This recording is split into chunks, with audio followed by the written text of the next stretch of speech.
ዶክተር አሁን መሰረታዊ ጉዳይ ለምሳሌ የማራቶን ውድድሮች ሲካሄዱ በግል ውድድሮች ከ3 ወር በፊት ውድድር ማድረግ አይችሉም። ለምን? ከፊት ለፊታቸው የማራቶን ትልቅ ውድድር ስላለ ማለት ነው።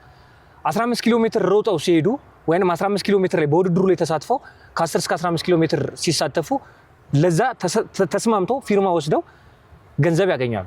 በሚሊዮን ዶላር በርካታ ሚሊዮን ዶላር በውድድሩ ላይ በመሳተፋቸው ብቻ ማለት። ከ3 ወር በታች ደግሞ ያለው ውድድር ደግሞ ካለ ፊት ለፊት ለምሳሌ ዓለም ሻምፒዮና ካለ ከዓለም ሻምፒዮና ከ3 ወር በፊት የማራቶን ሯጭ ውድድር ማድረግ የለበትም። ይሄን አንተ በደንብ በሳይንሳዊ መንገድ ዶክተር ተተነትነዋል። ስለዚህ እዛው ውድድር ላይ ከመሳተፍ ያ ሚሊዮን ዶላሮችን አግኝቶ የሀገር ክብርን ያጣል። የኢትዮጵያ አትሌቲክስ ፌዴሬሽን ለዓለም ሻምፒዮናና ለኦሎምፒክ አትሌቶችን ሲመለምል ወይንም ደግሞ ሚኒማም የሚያሟሉ አትሌቶችን ሲጠራ በልመና ነው እየጠራ ያለው። በልመና አትሌቶቹ በማናጀሩ እጅ ስላሉና ከፊት ለፊታቸው ደግሞ ትልልቅ ሜጀር የማራቶን ውድድሮች ስላሉ በልመና ይጠራቸዋል። የጠራቸው አትሌቶች ደግሞ በብሔራዊ ቡድን ደግሞ አንድ ላይ ደግሞ ተደርገው ደግሞ ሲሰሩ ተከፋፍለው እሷ በተኛችበት አልተኛም፣ እሷ በሄደችበት ቢዝነስ ክላስ ነው ያልሄድም፣ በኢኮኖሚክስ ክላስ ነው የምሄደው ብለው ነው ዓለም ሻምፒዮናም ኦሎምፒክም ሲሄዱ እኔም በቦታው በስፍራው ተገኝቼ አይቻለሁ። በተለያዩ ቦታዎች ላይ ያኔ ብሔራዊ ቡድን ስሜት ነበረው፣ ሀገራዊ ስሜት ፍቅር ነበረው። ከአትሌቶች ምርጫ አንስቶ እስከ ውድድር ጉዟቶች በእንደዚህ አይነት መከፋፈሎች ካሉና የግል ማናጀሮች እንደዚህ ፈርጣማ ጉልበቶችን ካወጡ የኢትዮጵያ አትሌቲክስ መጻኢ ተስፋው አመራሮች ምን አይነት ውሳኔ መወሰን መቻል አለባቸው ከእናንተ የስኬት ዘመን አንጻር? አሁን እኮ ያልኩህ እኮ ትክክል ነው። ይሄ ነው አሁን ውሳኔ ላይ መመጣት ሲመጣ ውሳኔ ላይ ላክ ያደርጋሉ። ይሄን ለመወሰን ብቃት እንዲኖራቸው ያስፈልጋል። ምንድነው ማኔጅመንቱም ቢሆን ይሄንን ማየት አለበት። አገር ነው እሱ ያገር እንትን ነው የሚመራው። ከመራ በአገር ላይ ደግሞ ልጁም ቢሆን የፈለገው ሚስቱም ብትሆን ምንም ብትሆን ነው ማለት መቻል አለበት ማለት አለባቸው። የዚህ ውሳኔ አሰጣጥ ላይ ጉድለት እንዳለ እኔም አይቻለሁ።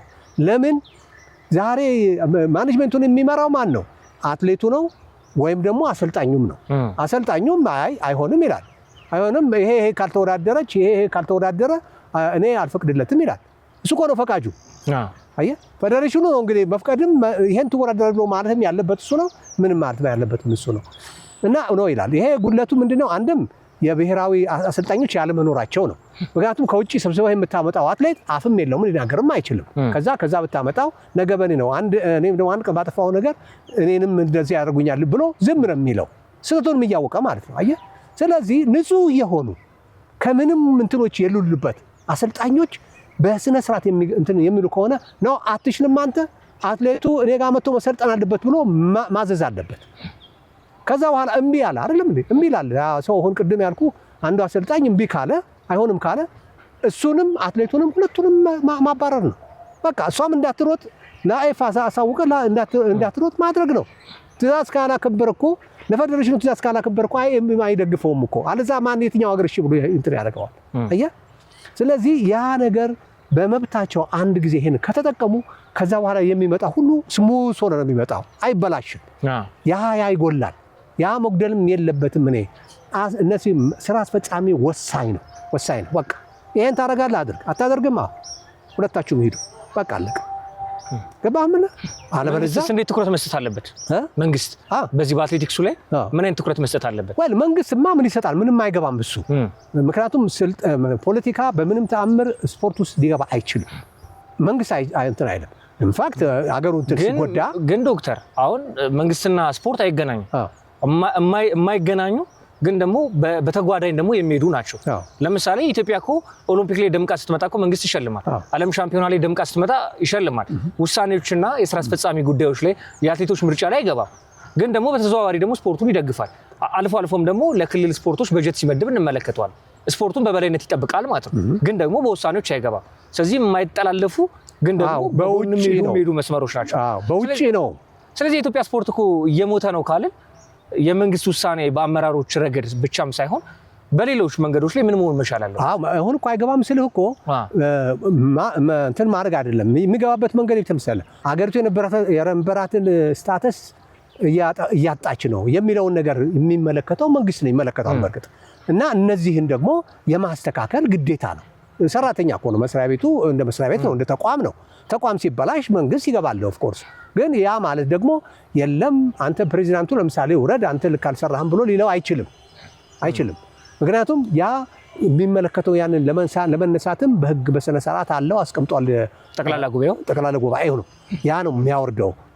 አጥፍተሃል ይሄን አልሰራህም ብሎ ገምግሞ የሚያወርደው ያ ነው እና መንግስት አይገባም በዚህ ላይ ማለት ነው።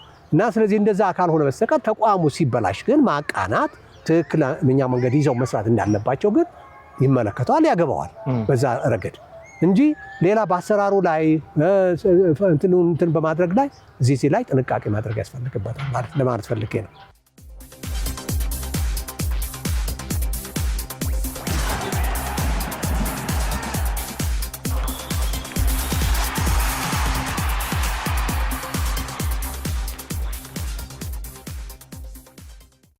ዶክተር አሁን ያለው የስራ አስፈጻሚ አመራር ስራዎች እንዴት እየሰራ ነው የተመለከቱት ያለው? በሀገር ቤት ውድድሮችና በኢንተርናሽናል ውድድሮች በጣም የተሻለ ነገሮች መጥተዋል። በእርግጥ የኢትዮጵያ ሻምፒዮና ተካሂደዋል፣ ሀገር አቋራጩ ተካሂደዋል። ከዛም ባለፈ ከ18 ዓመት እስከ 20 ዓመት ታዳጊዎች ውድድሮች ተካሂደዋል። ኢትዮጵያ ለመጀመሪያ ጊዜ በታሪኳ የግራንድ ፕሪ ውድድርን በብሮንዝ ሌቭል አዘጋጅታለች። 2027 ደግሞ በጎልድ ሌቭል ደግሞ ታዘጋጃለች። ውድድሮች ላይ በጣም ጥሩ ነው። በውጤት ረገድ ደግሞ ከተመለከትነው ክሮስ ካንትሪ ላይ ፍሎሪዳ ላይ ያመጣ ነው የታላሃሲ ውጤታችን በወርቅ የተሻለ ነው። ዓለም ሻምፒዮና ላይ ግን ወርቅ አላመጣንም። በአጠቃላይ የአንድ ዓመት የአዲሱ የስራ አስፈጻሚ ጉዞ እንዴት ነው በእርሶ እይታ? እኔ እነዚህ አሰራሩ አመጣጡ ይኸው ለምሳሌ እንደ ግራንድ ፕሪዎች ወደዚህ መምጣታቸው ውድድሮችም በተቻለ መጠን ደግሞ አልጎደሉም። እስካሁን ድረስ ጥሩ ተጠናክረው እየሄዱበት የሀገር ውስጥ ውድድር ማለት ነው። የውጭው ውድድር ደግሞ በደንብ በስነ ስርዓቱ እየተካፈል ነው ይታየኛል። አሁን አፍሪካም ሻምፒዮና መጥፎ አይደለም ውጤቱ ስታየው።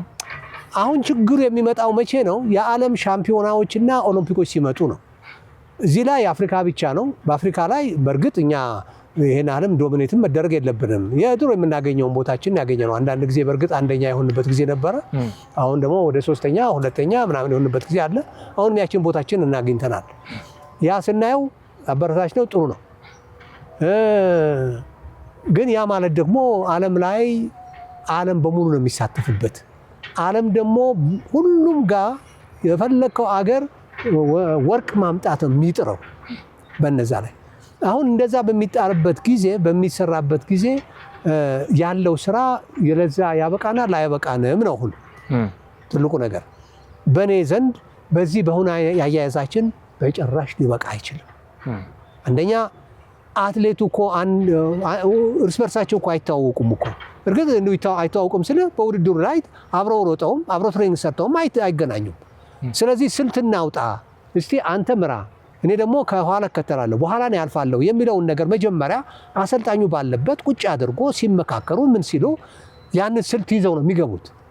ስለዚህ ያ ቴክኒካቸውን ይዘው ከሄዱ በኋላ ያም መተግበር አለባቸው። ምክንያቱም አሰልጣኙ የሚታየው ከነሱ የበለጠ ነው። አሰልጣኙ የሚያየው የዛንም አትሌት ውጤት ያውቃል፣ የነዚህንም የራሱን አትሌቶች ውጤት ያውቃል። ስለዚህ ይሄን ከሰራችሁ እናሸንፋለን ብሎ ነው የሚገባው። እርስ በርሳቸው ሶስቱም አትሌቶች የማይገናኙና የማይታወቁ ከሆነ ምናልባት እዛ ሲነገራቸው ሽሽ ሊሉ ይችላሉ እንጂ ተግባር ላይ ግን አይገኙም። አሁን እኔ ያየሁት በሩጫዎች በሙሉ የዚህ አይነት ችግሮች እንዳሉ አይቻለሁ። በቃ ሂዱ ሳይባሉ ይሄዳሉ፣ አትሄዱ ሲባሉ ደግሞ ይቆማሉ፣ ወይም ኋላ መጨረሻ ይሆናሉ፣ ወይም ደግሞ መሀከል ላይ ዝም ብለው ችክ እያሉ ይሄዳሉ። የኛ ሩጫ እንደዛ አይደለም። የኛ ሩጫ ሁል ጊዜ ፊት ነው፣ ሁል ጊዜ ፊት። በቃ ተተኮሰ እኛና ኬንያ ሁለታችን ነው ፉክክሩ የሚታየን። ኬንያ ቁጭ ብሎ አያይህም። አንድ ጊዜ ከተተኮሰ ይተኮሳል። እሱን ደግሞ ለቀህ አንተ መጨረሻ ላይ እየተከተልከው መሄድ አትችልም። ምክንያቱም እነሱ አንተ እነዛን ያለፍክ እስክትመጣ ድረስ ፍጥነት ጨምረህ ነው የምትመጣው። ያ ፍጥነት ደግሞ አንተን እያዳከመህ ነው የሚሄደው። ከዛ በኋላ እሱ ደግሞ እየጨመረ ነው የሚሄደው፣ ምክንያቱም በነበረው ጉልበት ይዞ ስለሚሄድ ማለት ነው። እና አሁን ያየሁት እኔ አትሌቶቹ ራሳቸው ምን ማድረግ እንዳለባቸው እንኳን ምንም አያውቁ። አሁን የዛ የአቴንስ ማነው የፈረንሳይ 10,000 ሜትር 2024 የቀነኒሳ ሪከርድ የተሰበረበት። አሁን እነሱ የዛን ጊዜ የሮጡት ሩጫ የኛ 10 ሺዎች አይተህ እንደሆነ እኔ እንደዛ አይነት ሩጫ በህይወቴ አይቻለሁ። እዛው ነው የተነጋገሩት እኮ በቃ እዛው ነው የተነጋገሩት ሊሆን ይችላል። ግን ቀደሙ፣ መጀመሪያ ቀድመው በቃ መምራት ጀመሩ። ፔስ ሜከር ሆኑ ማለት ነው። ምን አገባቸው እነሱ ፔስ የሚሆኑበት ምክንያት? ሄዱ መጨረሻ እነሱ እየመሩ ወጡ። እየደከሙ መጡ። ሌሎች ደግሞ መጡላቸው። አየህ፣ እንደዚህ እኛ ተወዳድረንም እንደዚህ አይነት ሰርተንም አናውቅ። ሪከርድም ተሰበረ የኢትዮጵያ በዛው ውድድር ላይ በጣም እና ስለዚህ ያ እንደዚህ አይነት አሯሯጥ በጭራሽ ሊሆንም አይችልም። እና ምንድነው ነው አሁን አሰልጣኙም አይደለም ያሰልጣኙ ችግር አለ። አሰልጣኙም እሱም ከዛ ተመርጦ ነው የመጣው አላሰለጠናቸው። አሁን እነሱን ምን ብሎ ይቆጣጠራቸው? ምን ብሎ ሲምከራቸው? ምንስ ያድርጋቸው? ስለዚህ ሁልጊዜ እንደው ምናልባት ያሰለጠናቸው አትሌቶች አንድ 3 የሚያሰለጥነው አንድ ሰው ቢሆን ኖሮ እሱ ይነግራቸው ይሻላል ሌላው ከሚቀላቀል። በቃ አሁን ችግር የነበረው እሱ ነውና ስለዚህ አትሌቶቹ ራሳቸው የዚህን አይነት አሯሯጥም ምኑም ጠፍቶባቸው እርስ በርሳቸው የማይተዋወቁ የማይነጋገሩ ከዛ በኋላ ማንም ፖቴንሻሉ አልነበራቸው ማለት አይደለም። ውጤታማም ናቸው። በግላቸው ሲወዳደሩ ጊዜ እንዳሸነፉ ናቸው። ግን እዛ ላይ የዛን አይነት ሩጫ አሮጡ። ስለዚህ አመራሩ ምን ማድረግ አለበት? አዲሱ አመራር ስለዚህ አሁን አመራሩ ማድረግ ያለበት ምንድነው? እኔ ይሄን ለማስተካከል አንደኛ እነዚህ ቢያንስ አሁን መመለስ ባይቻል ወደ ብሔራዊ ድሮ እንደነበረው ባይመለስም ይስሩ እዛው ያሉበት ቦታ። ነገር ግን 3 ወር አለ እንትን የሚገባበት ጊዜ ካምፕ የሚገባበት ጊዜ 3 ወር በሙሉ በፌደሬሽኑ በተመረጡ አሰልጣኞች ወገንተኝነት የሌላቸው ክለባቸው የማይወግኑ ምን የሆኑ አሰልጣኞች ተመርጠው እነሱም በስነ ስርዓት ማሰልጠን አትሊስት በዛ በ3 ወር ውስጥ የመግባባት ነገሮች ይኖራሉ። ልክ እንደ ክሮስ ካንትሪ እንደተደረገው ሱሉልታ ላይ እንዳረፈ። ግን እኮ እሱም ችግር አምጥቷል። ግን እሱም ቢሆን አጭር ነው። ትንሽ ጊዜ እኮ ነው እዛ የገቡት። 3 ወር ሙሉ አልተቀመጡም። አሁን የትኛውም ዓለም እኮ እንደዚህ ነው። አሁን አሜሪካን ሙሰደው አሜሪካን እንኳን ወራጥሮ መጨረሻ ውድድሩ ከጨረሰ በኋላ በራሱ ሻምፒዮና ካወራደረና ከጨረሰ በኋላ ከዛ በኋላ መርጦ ካምፕ ነው የሚያስገባው። ግን ዶክተር ሲመረጡ ለዛ አሰልጣኞች ለምሳሌ እንደ ብሔራዊ ቡድን ስላልሆነ ለ3 ወር ወይ ለ15 ቀን አሁን 15 ቀን ለክሮስ ካንትሪ ሲሄዱ የተወሰኑ አሰልጣኞች ተመርጠው ነበር። የተመረጡበት መስፈርት ብዙ አትሌቶችን ያስመረጡ አሰልጣኞችና ድጋሚ ደግሞ እንደነ ሻምበል ቶሎሳ ቆቱ ደግሞ የቀድሞ ባለውለታ ክለብ የላቸውም። አሁን ሻምበል ቶሎሳ ቆቱ እንደምናውቀው ክሮስ ካንትሪ ላይ ሲያዘጋጁ ተመልክተናቸዋል። አብዛኞቹ ሌሎቹ 7 አሰልጣኞች ግን የተመረጡት ባስመረጡት የአትሌት ብዛት ነው። አትሌቶችን ደግሞ ለማስመረጥ ደግሞ አብዛኞቹ ደግሞ እንደነ መብራት ኃይል ሌሎችም እንደነ መቻል ስንመለከታቸው ኤሊት አትሌቶችን ይዛሉ። እነዛ ኤሊት አትሌቶች ደግሞ አብዛኞቹ ለውድድር ይመረጣሉ እንደ ክሮስ ካንትሪም እንደ ኦሎምፒክም ዓለም ሻምፒዮና ላይ። ስለዚህ ለብሔራዊ ቡድን ስታቋቋም መልሰህ የምትጠራቸው የክለቦች አሰልጣኝ ነው ብዙ ባስመረጠ ማለት ነው። ስለዚህ ብሔራዊ ቡድን ከማቋቋም ያልተሻለ መንገድ ወይንም ኦፊሻሊ ቅጥር ካላደረግ የምትጠራቸው የክለቦች አሰልጣኝ ነው። ያ ስህተት ታዲያ መልሶ በሀገር አቀፍ ወይንም ደግሞ በ3 ወር የካምፕ ዝግጅት ላይ አንመለከተው? አዎ እናየዋለን። ግን እኔ የምልህ 3 ወር ገደማ ከነሱ ጋር ከተገናኙ ቢያንስ ይሻላል ለማለት ነው። ቢያንስ እሱ ይሻላል። ምክንያቱም አሁን ሙሉ ለሙሉ ወደዛ አሰልጣኝ ይመጣሉ። ግዴለም እኮ የክለብ አሰልጣኞችም ይሆኑ እነሱ ሲመጡም እኮ ለነሱ ከተሰጠ እኮ ከታመነባቸው እኮ እነሱም ያሰለጥናሉ። ያሰልጥኑ እነሱም እና እነሱም ይኖሩ። ግን አንድ ላይ መሰልጠን አለባቸው። አንድ ላይ መሆን አለባቸው። ቢቻል ነው ያልኩት። ቢቻል ገለልተኛ ከእንደዚህ አይነት ነገር ገለልተኛ የሆኑ አሰልጣኞች ካሉ ነው። ከሌሉ ማን ታደርጋለህ? ያሉትን መርጠት አመጣና ግን በአንድ አሰልጣኝ 10 ሺህ የሚያሰለጥነው 15 ሺህ የሚያሰለጥነው አንድ አሰልጣኝ ነው። ግን አንድ ብቻ ምን አይሆን ይችላል፣ 2-3 ይሆናሉ። በቃ ይተጋገዛሉ እነሱ ማለት ነው። በቃ ማንም ማኔጀር የሚባል ነገር ምንም የሚባል ነገር እዛ ውስጥ መግባት የለበትም። ገብተዋል? ምን ይሄ ነው። እነዛ ከሆነ መምጣት መመለስ ነው። ሌላ መፍትሄ ያለው አይመስለኝም እኔ ሳስበው። እኔ አጥንቼም ያሰብኩትም ነገር ይሄን ነው ያሰብኩት። ለጊዜው ባይሆንማ እንደ ድሮ ነው ቢመለስ። ባይዘወይ ልንገርህ፣ የውጭ ሀገር ሰዎች ሁልጊዜ እንደዚህ አትሌቶችን እያመጣችሁ የምታሳዩን አዳዲስ አትሌቶች እንዴት ምን ብትሰሩ ነው? እንዴት ነው የምታደርጉት? ስልጠናችሁ እንዴት ነው? እኛ ከአመት እስከ አመት ነው የምንይዘው በብሔራዊ ደረጃ እንላቸው ነበር። ከአመት እስከ አመት በብሔራዊ ደረጃ እንይዛቸዋለን። ከኛም አይለዩም። ስለዚህ እንደዚህ እያደጉ ይመጣሉ። ወጣቶችን እንይዛለን። ከዛ እየተካን እያመጣን ነው። ለዚህ ነው አዲስ የሆነባቸው። ከአመት እስከ አመት ነው የምትይዙት እናንተ ጋር እንዴት ትችሉታላችሁ? ባጀቱን ነው የሚሉን። እንዴት ትችላላችሁ? ግን እኛ እኮ ምንም እኮ ፌደሬሽኑ የሚከፍለው እኮ ነገር የለውም። የሚሄዱት ነው ከኛ ሲልዩ ወደ ቤታቸው ነው የሚሄዱት፣ ወደ ክለባቸው ምናምን እነሱ ናቸው የሚመግቧቸው። ኢማጂን አሁን የዛ አይነት ነገር ነው ያለው። እኔ አሁን የዛ አይነት ዘዴ ደግሞ እንዴት ይሁን? እሺ ከአመት እስከ አመት በዚህ ከመጡ የት ይብሉ የት ይጠጡ ምናምን የሚለውን ነገር ከክለባቸውም ጋር ተነጋግሮ ምንም ተደርጎ ትንሽ ባጀትም ተሰጥቷቸው የሚሰራበት ሁኔታ ማመቻቸት ይቻላል። ማመቻቸት ይቻላል። ስለዚህ እንደዛ ነገሮች ከተሰሩ በብሔራዊ የሚባለው ነገር ሊመለስ ይችላል ወደፊት ምናልባት ያ ስሜት ሊመጣ ይችላል። እንደው እንደ መጨረሻ ዶክተር የምናነሳቸው የመጨረሻ ሀሳቦች ናቸው። አትሌቶቻችን እርሶ ሳይንሳዊ ትንተናን ወይንም ደግሞ ሳይንሳዊ ስልጠናን ለአትሌቶች በዛ ዘመን እንደሚሰጥ አውቃለሁ። እነ ዶክተር ወልደ መስቀል ኮስትሬን ጨምሮ ማለት ነው ከዓለም ጋር እኩል የሆነ የሳይንስ ሞጁል ጥናቶች የተደረጉ ለአትሌቶቻችን ከብሔራዊ ቡድን ባሻገር ስልጠናው ይሰጣቸው ነበር። መጨረሻ ላይ እነ ቀነኒሳ በቀለም የመጡበት የትውልድ ቅብብሎች ላይም በተለየ መንገድ ሳይንሳዊ ብቃቱ እየታየ መጥቶ ነበር። አሁን አትሌቶቻችን የእውነት እኛ ማመን አቅቶናል እንጂ ከሳይንስ ስልጠናው ባሻገር አቅም አንሷቸዋል። ለዚህ ደግሞ ያለፉት ውጤቶቻችን ማሳያ ናቸው። 8 ዓመት በኦሎምፒክ ውጤቶቻችን 8 ዓመት በዓለም ሻምፒዮና ውጤቶቻችን ኢትዮጵያ ያመጣቸው አሁን በኦሎምፒክ 15 የወርቅ ሜዳሊያዎችን በተለያዩ አትሌቶቻችን የሰበሰብናቸው አሉ። የዓለም ሻምፒዮና ጉዞዎቻችን አሉ። አትሌቶቻችን ትራክ ላይ የሚያሳዩ መድከምን ነው። ለዚህ የኬንያ ሯጮች መጥተዋል። ኬንያ ድሮ በአጭር ርቀት አናቃትም፣ በአጭር ርቀት እንኳን መጥተዋል። 3000 ሜትር መሰናክል የኬንያን የባህል ስፖርት ነበር። እነ ለሜቻ ግርማ በጣም አሪፍ ሆኗል። ከዛ እነ ሞሮኮዊ አትሌት ኤልባካል መጥተው በ3000 ሜትር መሰናክል ስኬታማ ሆነዋል። ከዛ ባሻገር ኬንያን አጭር ርቀት ላይ ገብተዋል። በመካከለኛ ርቀትም በማራቶንም ከኢትዮጵያ ውጤት እየወሰዱ ይገኛሉ። ኡጋንዳ እየወሰደብን ነው። ቦትስዋና በአጭር ርቀት እየተመለከትናቸው ነው። አሜሪካኖች እየመጡ ነው። ፈረንሳያኖች እየመጡ ነው። ስለዚህ እኛ የውስጥ ሽኩቻችን እንዳለ የአመራርነት ችግር፣ የማናጀሮች ችግር፣ የአሰልጣኞች መጠላለፍ፣ የአትሌቶች መጠላለፍ እንዳለ ሆኖ በአብዛኛው ግን ችግር ሳይንሳዊ ስልጠናና አትሌቶቻችን እውነት ከዓለም እኩል ፊት የሚያደርግ ብቃትን አጥተዋል። ይሄ እውነት ነው ዶክተር? እውነት ነው። በጣም ትክክል ነው። እኔ አንዱም ተቃውሞዬ አንድም ችግር የሆነብኝ ይሄንን ነው። በእኛ ሀገር ደግሞ አሁን ምን መሰለ መለወጥ ያለበት ነገር ቢኖር እኛ ከማንኛውም ዓለም ወይም ደግሞ ከአፍሪካ ሀገር በምንም ተአምር አቅማችን አያንስም። ቅጥነታችንም ቢሆን ደግሞ አጭር ርቀት ላይ ሩጫ አትሩጡ የሚል ነገር የለም። ግን አልሰራንበትም። የተመሰረትነው በምንድን ነው መሰለ? በረጅም ርቀት ነው። በቃ ጭንቅላታችን ወደዛ ሄደ እንጂ በአጭር ርቀት እኛ እኮ ሯጮች ነበርን። ሜክሲኮ ኦሎምፒክ እኮ ገዛኸኝ ማነው ተገኝ በዛብህ የሚባለው ሯጭ 400 ሜትር ስታየው እኮ ሩጫው የዛን ጊዜ ሩጫን ብታየው ይገርምሃል። ፋይናሊስት ሆኖ ወደ 5ኛ ነው 6ኛ ነው የወጣው። ፋይናሊስት ሆኖ ተመልከት። እና እንደነዚህ አይነት አትሌቶች አሉን አይደለም ወይ? መች ሰራንበት? ስለዚህ አሁን ፌደሬሽኑ እንደው አቅጣጫ ማስይዘው በዚህ ጉዳይ ላይ አጫጭር ርቀቶችና እንችላለን፣ ጦር ውርወራዎችም እንችላለን አሉ እኛ ሀገር የሚወረውሩ ከሰራንበት፣ ዘላዮችም ደግሞ ዝላዮችም እንመርጥ ግን አለብን። ዛ የሜዳ ተግባር ላይ አሉለን ወረውሩ ምን ገና አቅማችን ብዙ ነገሮች ይፈልጋል። እሱ ይሄ አናቦሊክ የሚባሉ ነገሮችን መብላት አለባቸው ትንሽ ሰውነታቸው እንዲጨምር። እሱ ችግር አለው፣ ግድ የለም እሱ። ግን ሌሎቹ ለምሳሌ ዝላዮችን የመሳሰሉ ነገር፣ የከፍታ ዝላይን የመሰለ ነገር፣ ጦርን የመሳሰሉ ነገሮችንም እዛ ውስጥ እንግባ። መሰናክሎችንም እንስራ፣ አጭር ርቀቶችንም በደንብ አድርገን እንስራበት። ለምንድን ነው 5000 እኮ የሌለ 10000 ሲሞት እኮ በቃ እኮ እኛ በቃ ሁሉም እኛም ቁዝዝ ብለን አዝነን አይሮፕላን ውስጥ እንገባለን፣ አዝነን ቤታችን እንገባለን። ያ መሆን የለበትም።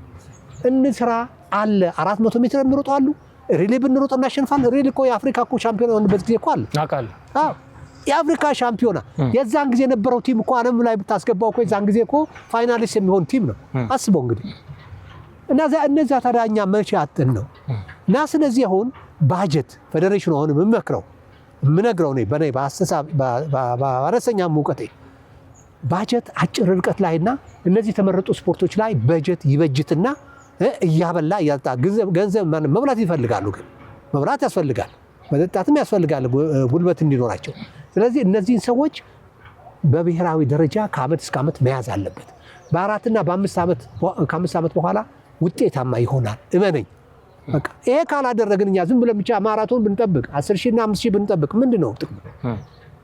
ስለዚህ ብቃታቸው አትሌቶቹ በትራክ ላይ የወረደበት ምክንያት ምንድነው? የመጨረሻው ይሄ ነጥብ በቃ ይሄ ነው የወረደበት እኮ ምክንያት እኮ አንደኛ አትሌቶቹ በደንብ ያለ መስራት ነው፣ አንድ ላይ አድርጎ ያለ መያዝ ነው። እና ስራውም ደግሞ አለመከታተል ነው። ክትትል ያስፈልገዋል። ከስር ክትትል። ትሬኒንጉ ምን እንደሚሰራው ምን አይነት ትሬኒንግ እንደሚሰራው ቅድም ብለሃል። ለምሳሌ አቅም አላቸው ወይ ሳይንቲፊክ ነው ወይ ትሬኒንጋቸው የምለው ነገር አንስተሃል። እኔ እሱም ላይ ቢሆን ጥያቄ ምልክት አለኝ።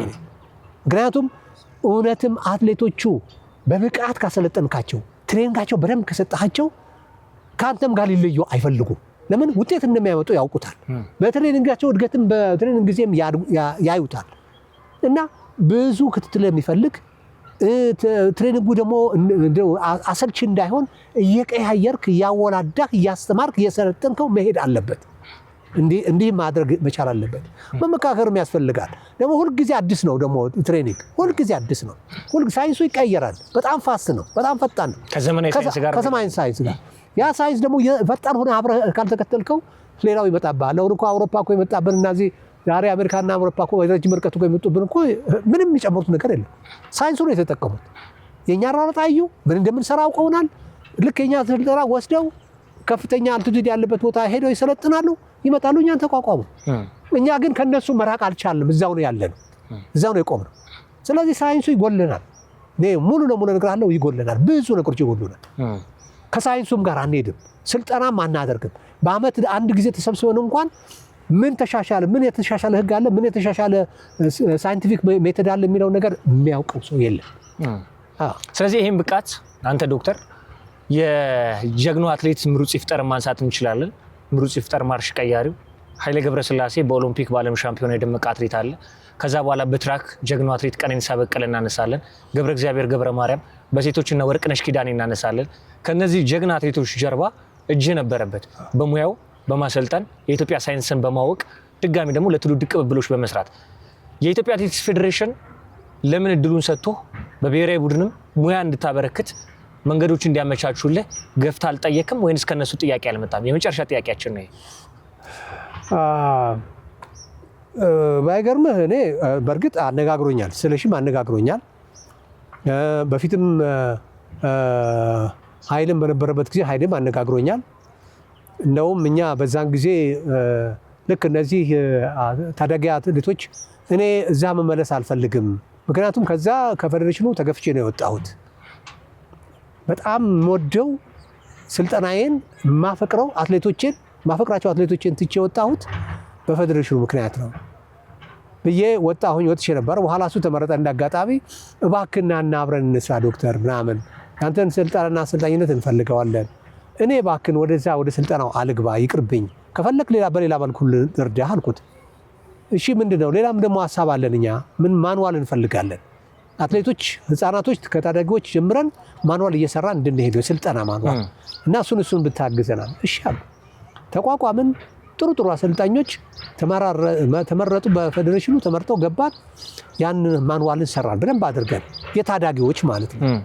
ዋናውም እዛ ነው፣ ከዛ ነው የሚመጣው ፕሮጀክት። አዎ እዛ ሰራን፣ አመጣን። መጽሐፉ አሁን የት እንዳለም አላውቅም፣ የታተመ እኛም ትንሽ ሳንቲም አግኝተናል። ያ ሁሉ ከንቱ ሆኖ ያ ሁሉ ጠፍቶ ግን ስራውን አልተሰራበትም። ምን ላይ ነው የሆነው? እባካችሁን ይሄ ነገር ተለፍቶበታል። የአሰልጣኞችም ጭንቅላት ጨምቆ የተሰራ ስራ ነው። ይሄ ደግሞ እንደገና አሁን ለወጣቶችም ይሄ ይቀጥላል፣ ለአዋቂዎችም ይቀጥላል። አንድ ወጥ ትሬኒንግ እንዲኖር በሀገራችን ላይ ሊረዳ ይችላል። ሳይንቲፊክ የሆነ ስራ ነው ይሄ። በዚህ እንስራበት። እሺ ምን ይሻላል ታዲያ? ሄደን እናስተምር። ያ የሚያሰለጥነው አሰልጣኝ እኮ እዚህ ጋር የምታስቀምጠው ሳምፕል ነው። የተወሰነ ምሳሌዎችን ታስቀምጣለህ እንጂ ሙሉ ለሙሉ ትሬኒንጉን እየቀያየረ ምናምን እየሰራ እዚህ ጋር አታስቀምጠው። ግን እነዛን ሰዎች እናስተምራቸው። ሄደን የሚያሰለጥኑ አሰልጣኞችን መርጠን በየክልሉ ያሉ አሰልጣኞችን ሰብስበን እናሰልጥን። እነዚህ ናቸው ሁልጊዜ ቅርብ የሚገኙት። ስለዚህ እንዴት መስራት እንዳለባቸው፣ ምን ማድረግ እንዳለባቸው ለ15 ቀን ሄደን እንምጣ። ይሄ በዚህ ይሰራ፣ ወጥ ትሬኒንግ ይሰራ፣ ወጣቶች ይደጉ። ከታዳጊም እንኳን ከህፃናት ቢቀርም ከታዳጊዎች ጀምሮ የሚሰራበት ስራ ይሰራ። ይሄን አድርግ ነው ተባለ። ፌዴሬሽኑ ራሱ ለምን እንደከለከለ ምን ብጠይቅ ነው ያለውን ነገር እኔ አላውቅም። ባጀት የለንም ተባለ። ምን ተባለ? ቀረ። ተመልከት፣ ያን ያህል የታተመ እንትን መጽሐፍ እዛ ይሄዳል ተባለ የነበረው እንደዚሁ ቀረ። አየህ፣ ይሄ ነው እንደዚህ አይነት ነገሮች ናቸው። ያላዋቂ ነገር እኔ ሁልጊዜ በደራቱም ጊዜ እናገር ነበረ፣ አሁንም በስለሽም ጊዜ እየተናገርኩ ነው ያለሁት። ይሄ እንደዚህ አይነት ነገሮች ይሰራ፣ ከታች እንስራ፣ ከታች እናምጣ። ለመጀመሪያ ጊዜ አሁን ያሉትን እንስራበት፣ አንተው ማለት አይደለም። በእነዚህ እንልፋ፣ ባሉት አዋቂዎች ላይ ውጤታማ በሆኑት ላይ እንስራ። በተሻለ መጠን አንቀርምና፣ ስለዚህ ከታች ግን ማብቀል አለብን።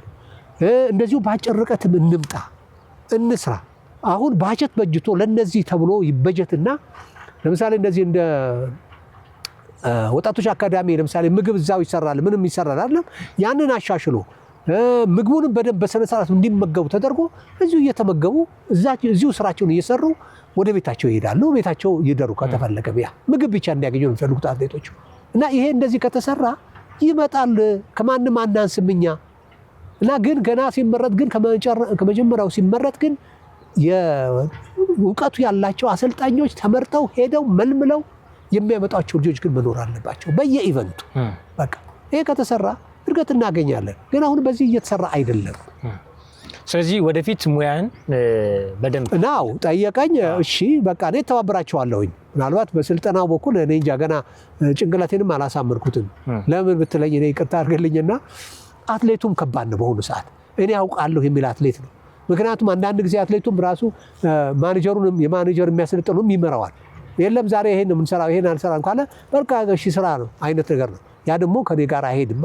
ምክንያቱም ሳይንሱን ተከትዬ ነው ማሰለጥነው ያን ሳይንስ ተከትሎ የሚሰለጥን አትሌት ነው የምፈልገው ያ ደግሞ አሁን እነሱን አምጥተህ አሰልጥን ብትለኝ ከኔ ጋር በጭራሽ ልንግባባ አንችልም አየህ ስለዚህ ያ እንዳይሆን ይሄ ከስራ መሰረቱ የተበላሸ ነገር ከኔ ጋር አይሄድም በዚህ እድሜ ስለዚህ አንዳንድ ነገሮች ልረዳችሁ የምችለው ነገሮች ልረዳችኋለሁ ተባብለን በዚህ ላይ ነው ያለነው እስካሁን ድረስ እና ምን እንደሚሆንም አላውቅም ከዶክተር ይልማ በርታ ጋር በኢትዮጵያ የአትሌቲክስ ጉዳይ በኢትዮጵያ ወጣቶች አካዳሚ በመገኘት ዞር እያልን የተለያዩ ስፖርታዊ ሁነቶችን አንስተን ከናንተ ጋር ቆይታ አድርገናል በቻናል 1 ስፖርታዊ ቆይታችን በቀጣይ በዓለም ሻምፒዮና በኦሎምፒክ በኢትዮጵያ አትሌቲክስ ርዕሰ ጉዳዮች ላይ ዶክተርን መልሰን እንግዳ አድርገን ወደ እናንተ ሳይንሳዊ ምልከቶችን ትንታኔዎችን ይዘን የምንመለስ ይሆናል በቀጣይ ሳምንት የአትሌቲክስ ርዕሰ ጉዳዮቻችን ድረስ እስከምንገናኝ ድረስ መልካም ሳምንት መልካም ቆይታ